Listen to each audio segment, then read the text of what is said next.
اللہ رسول الکریم اما بعد واقعہ عفق عرض کیا جا رہا تھا۔ سیدہ عائشہ رضی اللہ تعالیٰ عنہ کی پاک دامنی،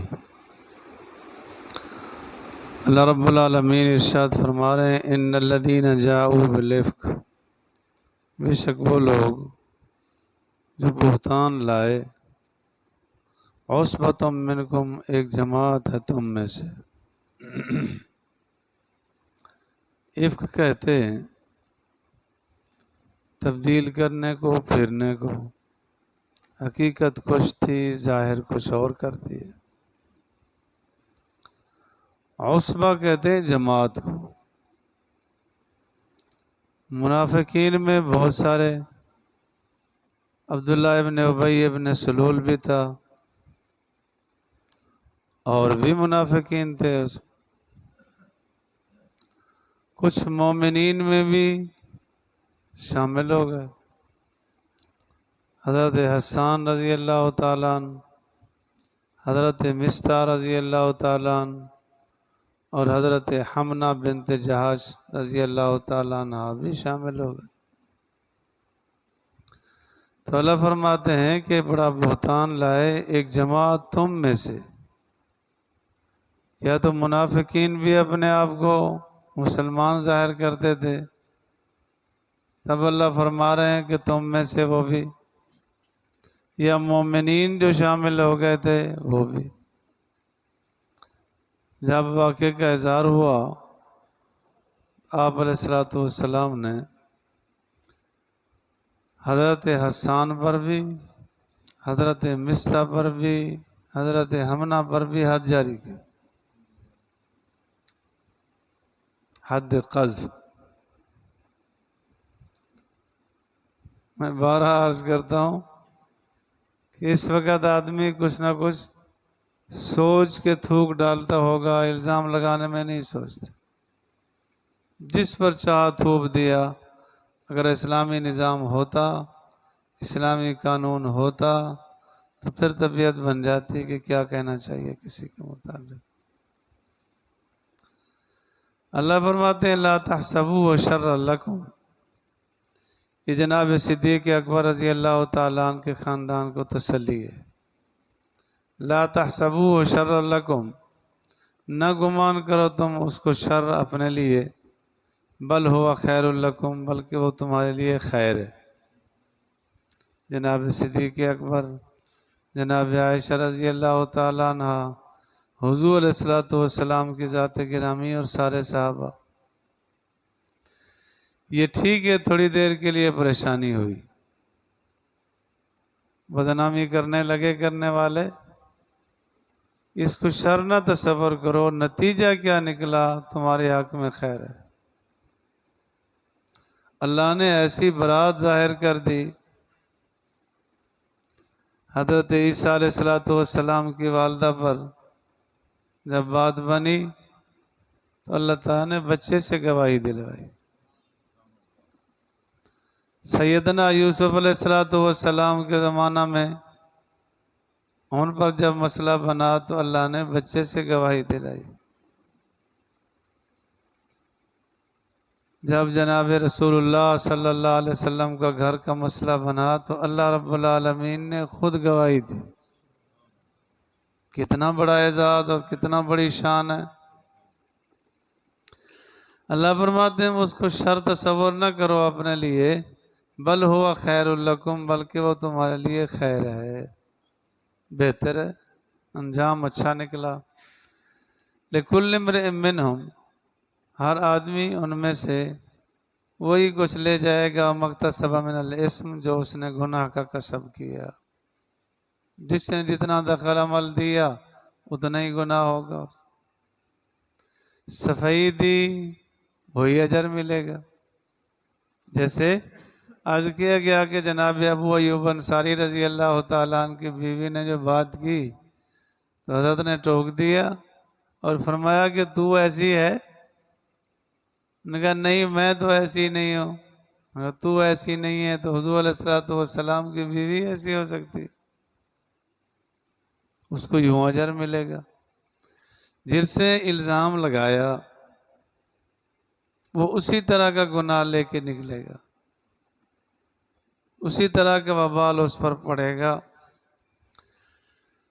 مکتسب من الاسم والذی تولی کبرہ، یہ عبداللہ ابن ابی ابن سلول کے متعلق ہے، وہ شخص جو متولی بن کے نکلا بہت بڑے بہتان کے حصے کا۔ یہ رئیس المنافقین تھا، عبداللہ ابن ابی ابن سلول، سلول اس کی ماں کا نام تھا، وہ بھی اسی طرح کی خناس تھی، اور یہ بھی اسی طرح کا تھا، خبر پھیلانے میں، بدنام کرنے میں امتیازی مثال رکھتا تھا۔ بعض آدمی ہوتے ہیں کہ اپنا کردار ادا کرنے سے نام پا جاتے ہیں، جہنم کے لیے یا جنت کے لیے۔ والذی تولی، وہ شخص جو متولی ہوا، سربراہ بنا، کبرہ، بہت بڑے بہتان کے حصے کا، ان میں سے لہو عذاب عظیم، ان کے لیے عذاب عظیم ہوگا۔ مفسرین فرماتے ہیں کہ جس وقت حد قذف جاری کرنے کا موقع آیا تو آپ علیہ الصلوۃ والسلام نے ایک قول کے مطابق اس عبداللہ ابن ابی ابن سلول پہ ڈبل حد جاری کی۔ 80 کوڑے لگنے تھے تو ڈبل لگائی۔ ایک قول یہ ہے کہ وہ کوڑے جو لگے سو لگے، لیکن یہ بھی کم نہیں ہے، لہو عذاب عظیم، ان کے لیے بہت بڑا عذاب ہوگا۔ ان المنافقین فی الدرک الاسفل، جہنم کے جو طبقات ہوں گے وہ سب سے زیادہ خطرناک اور مشکل طبقہ جو ہوگا اس میں منافقین ہوں گے، اس لیے کہ کسی کافر نے اسلام کو اتنا نقصان نہیں دیا جتنا منافق دیتا ہے۔ معاشرے میں بھی ایسا ہی ہے، جو خالص واضح دشمن ہے وہ اتنا نقصان نہیں دے سکتا جتنا دو رنگی آدمی دیتا ہے، ادھر بھی مل گیا ادھر بھی مل گیا، یہ بڑا نقصان کرتا ہے۔ اسی کو کہا جاتا ہے دو رنگی چھوڑ کر یک رنگا بن جا، یا سراسر موم یا سنگ بن جا، یا تو پکا کافر ہو جا۔ لولا اس سمعتموہ، مومنین کا ایک فریضہ، ذمہ داری، کہ جب بھی کوئی کسی کی آ کر غیبت کرے اسے روک دے۔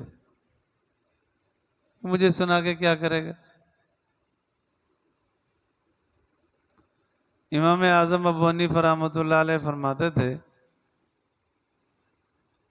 تھے کہ میں غیبت نہیں کروں،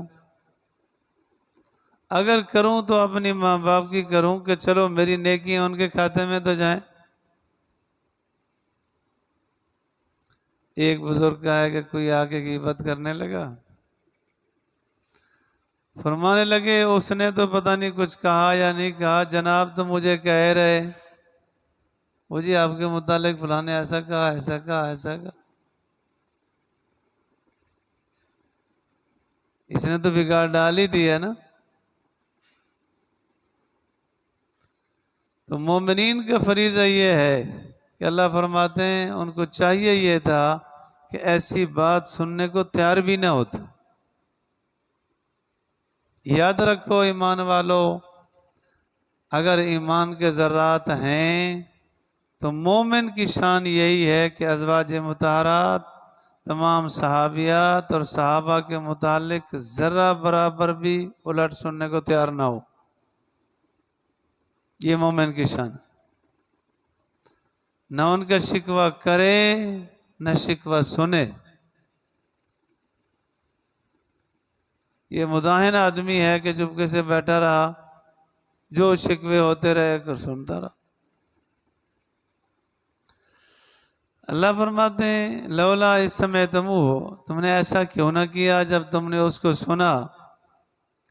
ظن المومنین، مومنون خیال کرتے مومن مرد اور مومن عورتیں بے انفسہم اپنے جی جی میں خیر، یعنی ایسا نہیں ہو سکتا، یہ غلط کہہ رہے، ممکن نہیں ہے۔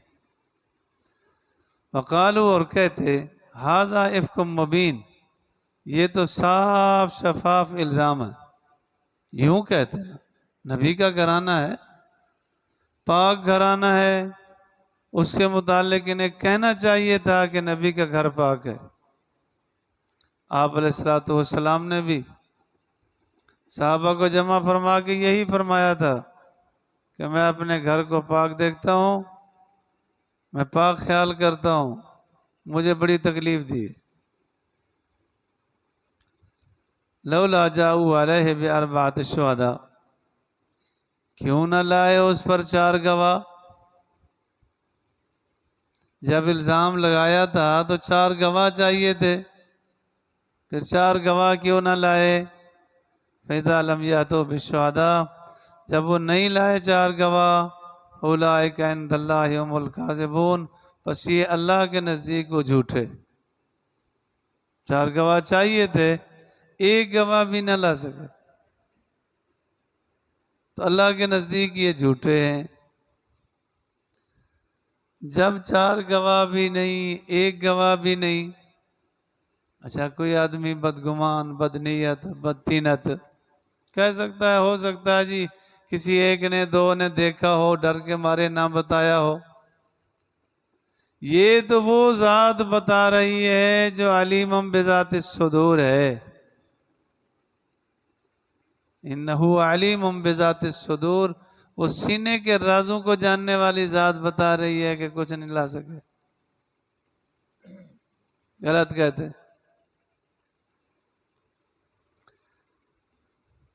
اللہ تعالیٰ میری اور آپ کی پوری امت مسلمہ کی حفاظت فرمائے، ایمان کامل، اعمال کامل نصیب فرمائے۔